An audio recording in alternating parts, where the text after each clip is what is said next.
Elon Musk എന്ന പേര് കേൾക്കുമ്പോൾ നമുക്ക് എന്താ ഓർമ്മ വരുന്നത്? മണി, പവർ അല്ലേ? അദ്ദേഹം വെറുമൊരു സമ്പന്നനാണോ? ലോകത്തിലെ തന്നെ അതിസമ്പന്നരിലൊരാളാണ് അദ്ദേഹം.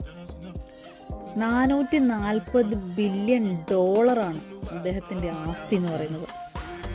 അതായത് ലോകത്തിലെ ഓരോ ആൾക്കും 3000 രൂപ വീതം കൊടുത്താലും അദ്ദേഹത്തിൻ്റെ കയ്യിൽ ബാക്കി പൈസ കാണും.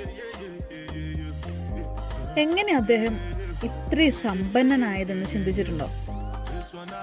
നമ്മൾ പറയും അത് ഹാർഡ് വർക്ക് കൊണ്ടല്ലേ, അയാൾക്ക് നല്ല നല്ല ഗ്രേറ്റ് ഐഡിയാസ് ഉണ്ട്, അതുകൊണ്ട് മാത്രം ഒരാൾ ബില്യണയർ ആവും. ലോകത്ത് എത്ര മില്യൺസ് ആൾക്കാർ ഹാർഡ് വർക്ക് ചെയ്യുന്നു, എത്ര ഐഡിയാസ് ഉള്ള ആൾക്കാരുണ്ട്, അവരെല്ലാം ഇങ്ങനെ ബില്യണേഴ്സ് ആവുന്നുണ്ടോ? അവിടെ